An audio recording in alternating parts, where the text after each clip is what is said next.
Hello everyone, मेरा नाम है रेनू कौशिक। तो गाइज़ कैसे हैं आप सब? आई होप गाइज़ आप सब अच्छे होंगे। गाइज़ आज का जो हमारा टॉपिक होने वाला है वो है मेरा टाइप ऑफ सैम्पलिंग पार्ट 2। इससे पहले मैंने टाइप ऑफ सैम्पलिंग पार्ट 1 आपका दे दिया है गाइज़। उसके अंदर मैंने आपको प्रोबेबिलिटी सैम्पलिंग कंप्लीट कराया है। और गाइज़ जिसको नहीं पता है कि हमारा 60 इंपॉर्टेंट टॉपिक सीरीज़ चल रही है और 60 इंपॉर्टेंट टॉपिक सीरीज़ के अंदर मैंने आपको क्लासरूम कम्युनिकेशन विद क्वेश्चंस कराया है गाइज़। अगर आपने मेरा वो टॉपिक नहीं देखा तो उसको ज़रूर देखिएगा ताकि आपकी अंडरस्टैंडिंग अच्छी बन सके। और आज का जो हमारा टॉपिक होने वाला है वो है नॉन प्रोबेबिलिटी सैम्पलिंग के ऊपर, टाइप ऑफ सैम्पलिंग का पार्ट 2। आइए गाइस बात करते हैं नॉन प्रोबेबिलिटी सैम्पलिंग के ऊपर।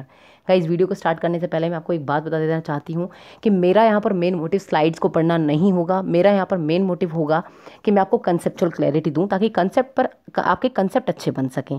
आपको मैं इस स्लाइड मेरे लिंक मेरा जो डिस्क्रिप्शन है यूट्यूब का, इसके अंदर मैं अपने जो है लिंक दे रही हूँ अपने टेलीग्राम चैनल का। वहाँ से आप मेरे टेलीग्राम चैनल पर ज्वाइन कर सकते हैं। वहाँ से आपको मेरी सारी स्लाइड्स और सारे क्वेश्चंस की जो स्लाइड्स होंगी मैं वहाँ पर आपको प्रोवाइड करा दूंगी। तो गाइज आज आइए बात करते हैं, टॉपिक पर चलते हैं, नॉन प्रोबेबिलिटी सैम्पलिंग। देखिए गाइज, नॉन प्रोबेबिलिटी सैम्पलिंग क्या होती है। मैंने आपको बताया था कि मेरी पॉपुलेशन है, इस पॉपुलेशन का मेरा एक पार्ट है जिसको हम बोलते हैं सैंपल। पॉपुलेशन की स्टडी को हम बोलते हैं सेंसस एंड सैंपल की स्टडी को हम बोलते हैं स्टैटिस्टिक। अब जिस एरिया से, जिस टारगेट पॉपुलेशन से मैंने इस सैंपल को इकट्ठा किया है वो मेरा सैम्पलिंग फ्रेम कहलाता है। अब इस सैम्पलिंग फ्रेम से के लिए दो तरह से डेटा को कलेक्ट किया जाता है। एक तो होता है प्रोबेबिलिटी सैम्पलिंग, एक होता है नॉन प्रोबेबिलिटी सैम्पलिंग। इतना सबको क्लियर है गाइस कि नॉन प्रोबेबिलिटी सैम्पलिंग क्या होती है? जिसके अंदर हर एक इंडिविजुअल को चांस मिलता है कि मेरे सैंपल के अंदर आ सके। नॉन प्रोबेबिलिटी के अंदर हर एक इंडिविजुअल को चांस नहीं मिलता है कि मेरे इस सैंपल के अंदर आ सके। इसलिए नॉन प्रोबेबिलिटी सैम्पलिंग को क्या बोलते हैं? Judgement sampling, deliberately sampling and purposive sampling. आप अपनी जजमेंट के अकॉर्डिंग, अपने डेलिबरेटली या अपने पर्पस के अकॉर्डिंग क्या करते हो? डेटा को, इस सैंपल को कलेक्ट करते हो। कोई भी प्री डिफाइन सिलेक्शन प्रोसेस यहाँ पर आप यूज़ नहीं करते हो और आपके लिए डिफ़िकल्ट होता है कि आपकी पूरी की पूरी जो पॉपुलेशन है उसके हर एक एलिमेंट को आप अपने सैंपल के अंदर ले सकें। वहाँ पर आप कौन सी सैम्पलिंग का यूज़ करते हो? नॉन प्रोबेबिलिटी सैम्पलिंग का यूज़ करते हो। Clear guys? आइए बात करते हैं type of non probability sampling. सबसे पहला है हमारा convenience sampling, then second is judgement and purposive, third is snowball and fourth is quota sampling. इनमें से हम सारे सब पर जो है अच्छी तरह से डिस्कशन करेंगे। सबसे पहला है हमारा कन्वीनियंस सैम्पलिंग मेथड। गाइस जैसे नाम से ही क्लियर है, कन्वीनियंस सैम्पलिंग मेथड का मतलब क्या है कि आप जो सैंपल कलेक्ट करोगे वो अपनी कन्वीनियंस के अकॉर्डिंग, अपनी सुविधा के अकॉर्डिंग आप क्या करते हो? सैंपल को कलेक्ट करते हो। ज़्यादातर जो कन्वीनियंस सैम्पलिंग मेथड है ना गाइस, वो मार्केट के अंदर यूज़ की जाती है। आप लोगों ने देखा होगा, एग्जाम्पल से समझाती हूँ ताकि क्लियर हो सके। आप लोगों ने देखा होगा कि बड़ी बड़ी जो कंपनीज होती हैं वो क्या करती हैं, वो अपनी प्रमोशनल पैम्पलेट्स बांटती हैं अपने बड़े बड़े जो उसके आसपास जो मॉल होते हैं, जो स्ट्रीट्स होती हैं वहाँ पर, ठीक है, ताकि उनके अकॉर्डिंग, और वहाँ पर क्या करती हैं, जो जो लोग उनको मिलते जाते हैं रैंडमली उनसे जो है वो सैंपल कलेक्ट करती जाती हैं। या फिर मैं बात करूँ एक और एग्जाम्पल के साथ कि मान लीजिए जैसे कि एक बड़ी कंपनी है, वो क्या करती है, उसने कोई प्रोडक्ट जो है उसने प्रोडक्ट जो है मार्केट में उतारा, ठीक है। अब जैसे ही उसने प्रोडक्ट अपना मार्केट के अंदर उतारा तो वो क्या चाहेगी? वही चाहेगी कि अपने प्रोडक्ट के बारे में लोगों से एक तरीके से पूछे। तो वो पूछताछ करने के लिए कहाँ पर जाएगी? वो सैंपल उसको कलेक्ट करना है कि जो फीचर है वो लोगों को कितना पसंद आया उस प्रोडक्ट के अंदर का जो फीचर है, ठीक है।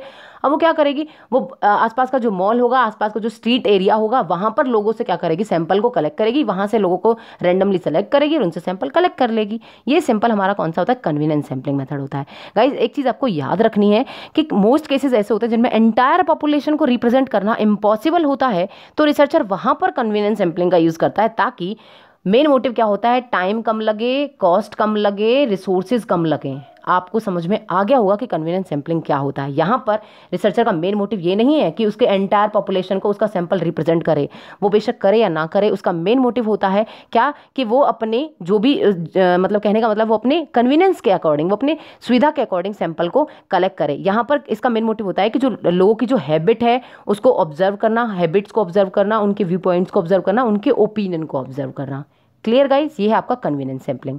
सेकंड आता है हमारा जजमेंट एंड पर्पोसिव सैंपलिंग। देखिए गाइज नाम से ही क्लियर हो रहा है जजमेंट क्या है और पर्पोसिव। जजमेंट और पर्पोसिव सैंपलिंग का मतलब क्या होता है? जजमेंट और पर्पोसिव सैंपलिंग का मतलब होता है कि आप जो डेटा कलेक्ट कर रहे हो ना, वो किसके बेस पर कर रहे हो? जजमेंट के अकॉर्डिंग कर रहे हो। इसको एक एग्जांपल से समझाती हूँ। मान लीजिए आपके जैसे आप लोग, हमने जो हम यूनिवर्सिटीज़ में पढ़े थे तो हमने क्या किया था कि हमारा जो एडमिन ब्लॉक होता था, ठीक है, तो उसके पास मान लीजिए एक कॉलेज है, ठीक है, वो पोस्ट ग्रेजुएशन का भी है और आपका ग्रेजुएशन का भी है, ठीक है। अब आपने क्या किया, आप वहाँ से ग्रेजुएट होकर पास आउट हुए वहाँ से, तो उनके पास जो आपका एडमिन ब्लॉक है उनके पास आपके सबके कॉल डिटेल्स हैं, आपके सबके सारा का सारा आपका डेटा उनके पास है। वो क्या करेंगे?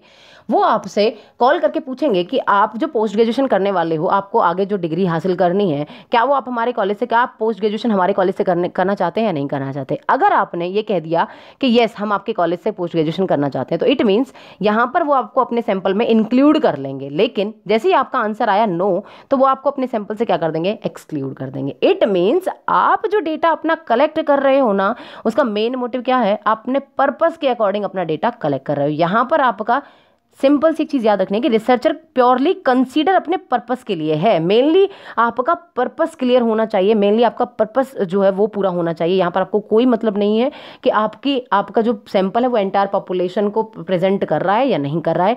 आप अपने पर्पस के अकॉर्डिंग डेटा को क्या करते हो, सैंपल को क्या करते हो, कलेक्ट करते हो। आपका पर्पस खत्म, आपकी स्टडी खत्म हो गई। सिंपल क्लियर गाइज, ये होती है आपकी जजमेंट या पर्पोसिव सैंपलिंग। यहाँ पर आप क्या करते हो, एक तरीके से सामने वाले पर्सन का सिर्फ और सिर्फ जजमेंट के अकॉर्डिंग क्या करते हो, सैंपल कलेक्ट करते हो, उसको येस और नो में आंसर ले लेते हो। उसके बाद हमारा थर्ड है हमारा स्नोबॉल सैंपलिंग। देखिए गाइज, स्नोबॉल सैंपलिंग को हम चेन सैंपलिंग या रेफरल सैंपलिंग भी बोलते हैं। क्या बोलते हैं? Chain sampling and referral sampling. Guys, आप लोगों ने एक हॉलीडे मूवी देखी होगी अक्षय कुमार की, तो यहाँ पर मैं एग्जांपल देना चाह रही हूँ कि हॉलीडे मूवी जो अक्षय कुमार की आपने देखी थी, उसके अंदर आपने देखा था कि वहाँ पर एक अक्षय कुमार क्या करता है, एक टेररिस्ट को पकड़ता है। तो उस टेररिस्ट से वो क्या करता है, उस मेन हेड तक पहुँच जाता है। तो कहने का मतलब क्या है कि आप एक पर्सन को पकड़ोगे, आप एक पर्सन को, मेनली जो विक्टिम है उसको आप लेते हो और उसके थ्रू आप बहुत सारे लोगों तक पहुँच जाते हो। इट मीन्स स्नोबॉल सैंपलिंग का मतलब क्या है, इसको रेफरल सैंपलिंग इसलिए बोलते हैं कि जो रिसर्चर है ना वो अप्लाई, मतलब इसको कहाँ अप्लाई किया जाता है, जहाँ पर डिफिकल्ट होता है किसी को ट्रस्ट करना। ठीक है, फॉर एग्जाम्पल, इसको एग्जाम्पल से समझाती हूँ। एक और एग्जाम्पल, जैसे कि आपके HIV जो पॉजिटिव जो पेशेंट्स होते हैं, ठीक है, अब उन तक आपको पहुंचना है। मान लीजिए मैं एक रिसर्चर हूँ और मुझे HIV पॉजिटिव लोगों से क्या करनी है, उनसे सैंपल कलेक्ट करना है। तो मैं क्या करूँगी, अब जैसे ही मैं, मान लीजिए मैं नॉर्मली किसी से डेटा कलेक्ट कर रही हूँ, तो बहुत सारे लोग ऐसे होते हैं कि लोग झिझकते हैं इस बात को बताने में, तो उनको शर्म आती है, या फिर बोल सकती हूँ कि वो डेटा को कलेक्ट करने में हमारी हेल्प नहीं करते हैं। तो वहाँ पर क्या होता है कि मान लीजिए अगर कोई भी एक पर्सन, कोई भी एक विक्टिम अगर मुझे मिल जाता है, तो उसके थ्रू मैं क्या करती हूँ, उसके थ्रू मैं और लोगों तक भी पहुँच जाती हूँ। तो उसको क्या बोलते हैं, एक चेन सी बनती जाती है लोगों की। मेरा सैंपल छोटा है, लेकिन जैसे जैसे मैं लोगों से जुड़ती चली गई, मेरा सैंपल क्या हो गया, बड़ा होता चला गया। ये कौन सी सैंपलिंग हुई है, मेरी चेन सैंपलिंग या फिर मेरी रेफरल सैंपलिंग, जिसको हम बोलते हैं snowball sampling. I hope guys आपको क्लियर हो गया होगा। उसके बाद हमारा लास्ट है कोटा सैंपलिंग। देखिए गाइज, कोटा सैंपलिंग क्या होती है? कोटा सैंपलिंग, मैं इसके बारे में बता देता हूँ कि कोटा सैंपलिंग सबसे पहले तो आपकी नॉन प्रोबेबिलिटी, ये सारी नॉन प्रोबेबिलिटी सैंपलिंग का पार्ट है, लेकिन कोटा सैंपलिंग आपकी नॉन प्रोबेबिलिटी है, सैंपलिंग का पार्ट है।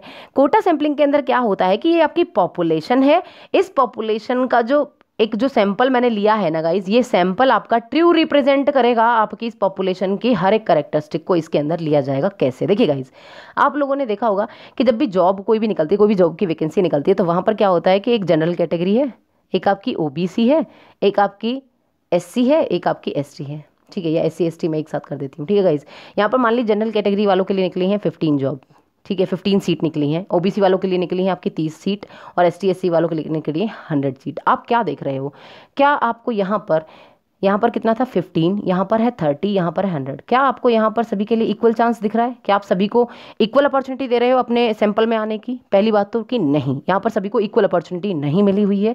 लेकिन यहाँ पर क्या है गाइस, यहाँ पर आपकी जो पॉपुलेशन है उसके अंदर से जो आपके जो सैंपल है उसको क्या हो रहा है, एक तरीके से मैं बोल सकती हूँ कि वो रिप्रेजेंट, आपका जो सैंपल है वो रिप्रेजेंट कर रहा है आपकी एंटायर पॉपुलेशन का, कि हर एक को क्या है, डिफरेंट डिफरेंट पार्ट है, डिफरेंट डिफरेंट पार्ट में से सबको क्या मिली हुई है, अपॉर्चुनिटी मिली हुई है। कहने का मतलब ये है गाइस कि कोटा सैंपलिंग के अंदर जो आपका स्टैंडर्ड होता है वो पहले से ही, प्रोपोर्शन जो होता है वो पहले से ही प्री डिफाइन होता है, लेकिन सभी को इक्वल अपॉर्चुनिटी नहीं मिल रही है कि आप इक्वल अपॉर्चुनिटी दे रहे हो हर एक पर्सन को कि मेरी इस पॉपुलेशन में फिट हो सके।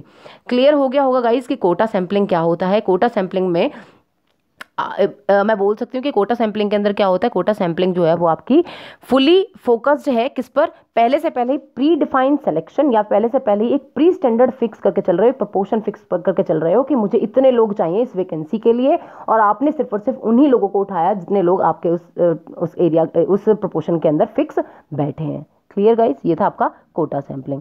उसके बाद हम बात करते हैं गाइज, यहाँ पर मैंने प्रोबेबिलिटी सैंपलिंग और नॉन प्रोबेबिलिटी सैंपलिंग जो है वो मैंने यहाँ पर आपको एक डिफरेंस दिया है ताकि आपको ये टॉपिक कंप्लीटली क्लियर हो जाए कि क्या है। देखिए गाइज, सबसे पहला है मेरा प्रोबेबिलिटी सैंपलिंग। देखिए प्रोबेबिलिटी सैंपलिंग हमें पता है कि क्या है, कि रैंडमली आप क्या कर रहे हो, डेटा को कलेक्ट कर रहे हो, कि मतलब हर एक को आप इक्वल चांस दे रहे हो आपके सैंपल में आने के। लेकिन नॉन प्रोबेबिलिटी के अंदर क्या है कि डेलिबरेटली आप क्या कर रहे हो, अपनी जजमेंट के अकॉर्डिंग आपने डेलिबरेटली आप क्या कर रहे हो, सैंपल को उठा रहे हो। इसलिए इसको रैंडम सैंपलिंग मेथड बोलते हैं, इसलिए इसको नॉन रैंडम सैंपलिंग मेथड बोलते हैं। गाइज पॉपुलेशन का जो सिलेक्शन है वो रैंडमली होता है, यहाँ पर कैसा होता है, आर्बिट्रेली, मतलब कि अपने मनमाने ढंग से या मर्जी से, ठीक है। यहाँ पर रिसर्च जो होती है ना गाइज, वो कैसी होती है, कंक्लूसिव नेचर की होती है। ध्यान से समझिएगा, कंक्लूसिव नेचर की कैसे। गाइस देखिए, प्रोबेबिलिटी सैम्पलिंग का मेन मोटिव क्या होता है कि आप एक प्री डिफाइंड स्ट्रक्चर लेकर के चल रहे हो, पहले से पहले ही आप एक स्ट्रक्चर डिफाइन करके चल रहे हो कि किस किस तरह से आप डेटा को कलेक्ट करोगे, किस किस तरह से आप, और फिर आप एक कंक्लूजन पर पहुंच जाते हो। लेकिन यहाँ पर आप हर एक को इक्वल चांस दे रहे हो अपने उसमें आने के, अपने सैंपल में आने की।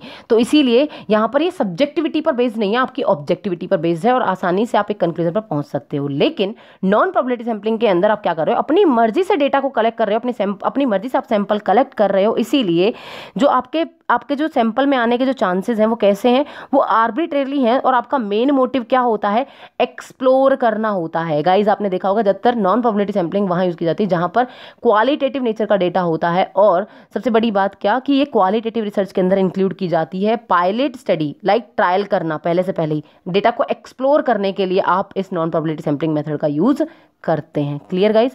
और जो सैंपल का जो सिलेक्शन होता है ना, उसका मेथड पहले से ही प्री डिसाइड होता है, लेकिन यहाँ पर कोई भी मेथड पहले से प्री डिसाइड नहीं होता है। कहने का मतलब है या तो आपका डेटा बहुत ज़्यादा स्क्यूड होता है, या तो लेफ्ट साइड ज़्यादा जाता है या फिर राइट साइड जाता है। आप अपने मर्जी से डेटा को कलेक्ट करते हो।